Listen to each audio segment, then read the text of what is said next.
ve yeni başlattığımız Uluslararası Genç Araştırmacılar Programı'yla bu yıl en az 100 lider veya gelecek vadeden genç araştırmacıyı da ülkemizin bilim ekosistemine dahil etmeyi hedefliyoruz. TÜBİTAK çağrısıyla Türkiye'ye gelecek lider veya genç araştırmacılarımıza burs, aile yaşam gideri, sağlık sigortası ve yol desteği gibi mali teşviklerin yanında 720 bin liraya kadar araştırma proje desteği vereceğiz.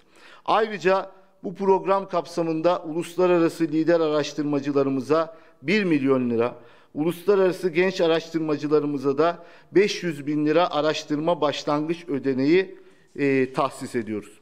Yine aynı şekilde halihazırda ülkemizde ikamet eden araştırmacılar için başlattığımız yeni programla ulusal lider araştırmacılar için de 1 milyon lira, ulusal genç araştırmacılar için de 750 bin liraya kadar Ar-Ge destek teşvik paketi sunuyoruz.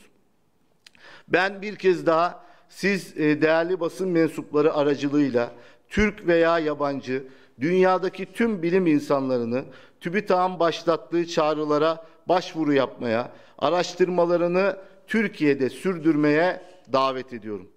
Türkiye tüm imkanlarını bilim insanlarının çalışmaları için seferber etmeyi sürdürecek. İlk çağrıda ülkemize kazandırdığımız parlak beyinler gibi bu sefer de çok değerli isimleri ülkemize kazandıracağız. Ben buna yürekten inanıyorum. Şimdiden yapacakları değerli çalışmalar ve bilim dünyasına katkılarından dolayı her bir bilim insanımızı gönülden tebrik ediyor. Basın toplantımıza icabetinizden ötürü sizlere tekrar teşekkür ediyor. Hepinizi saygıyla selamlıyorum. Tabii buyurun. Efendim, bugün yeni bir ülkeden 127 bin insanın Türkiye'ye döndüğünü öğreniyoruz. Dün de Sayın Cumhurbaşkanı Erdoğan'da yeni bir çağrıda bulunmuştu bilim insanlarının Türkiye'ye dönmeleri yönünde. Zaman zaman siz de yapıyorsunuz, onun cevaplarda alıyoruz. Efendim, Cumhurbaşkanı Erdoğan'ın çağrısının ardından bu hareketten ve özellikle yurt dışından FETÖ'yle irtibatlı bazı isimlerden eleştiriler geldi. Türkiye'de modern bir, bağımsız, özgür bir araştırma ortamı olmadığı söyleniyor. Siz bu eleştirilere ne cevap veriyorsunuz? Tabii burada bahsettiğimiz rakamlar, zikrettiğimiz isimler aslında bu iddianın gerçek olmadığının en büyük ispatı. Biz 2018 yılında da ilk çağrımızı açtığımızda, konuşmamda da bahsettim. Bize dediler ki Türkiye'ye kim gelir de bilim yapar, burada araştırma yapar. Ama biz bu alanları kesinlikle siyasetin dışında tutmamız gerektiğini biliyoruz ve siyasi olarak bu alanlara yaklaşmıyoruz. Ama muhalefetin en büyük problemi bu bilim alanını, eğitim alanını, sağlık alanını da adeta siyasetin bir arenası görerek burada siyasi tepkiler vermeleri. Hele ki FETÖ'yle irtibatlı Türkiye'deki darbe girişiminde etkisi olan isimlerin Türkiye'de özgürlük ortamı olmadığından bahsetmesi gerçekten absürt iddialar. Evet, Türkiye'de FETÖ'ye dönük bir özgürlük alanı elbette yok. Biz teröristlere, darbe girişiminde bulunan insanlara kapılarımızı açacak değiliz. Onların görmesi gereken muamele zaten mahkemelerde o muameleleri görüyorlar. Ama muhalefete ben buradan gerçekten bir çağrı yapmak istiyorum. Bakın, gelin bu alanları siyasetin dışında tutun. Adeta Türkiye'ye dönen bilim insanlarımız üzerinde bir mahalle baskısı kurulmaya çalışılıyor. Bakın, isimleri zikrettim. Bu hocalarımız dünyada çok büyük başarılara imza atmış hocalarımız.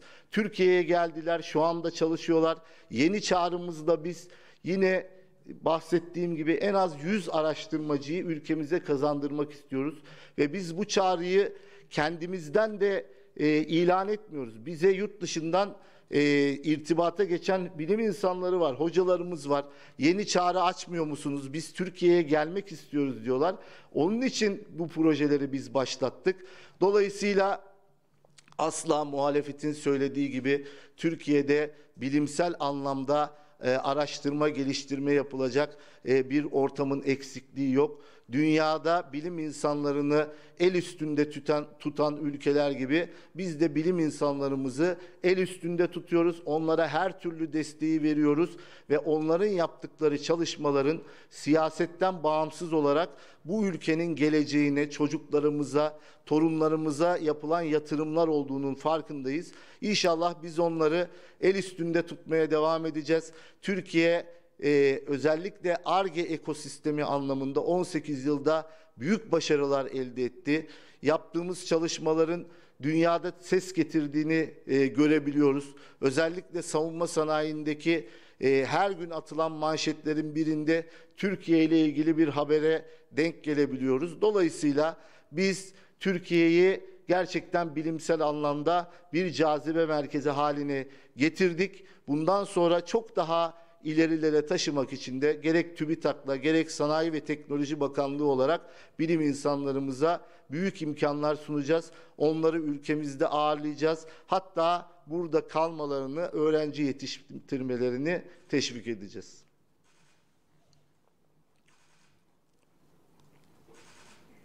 Evet, başka soru yok herhalde. Ben teşekkür ediyorum o zaman. Kolay gelsin arkadaşlar.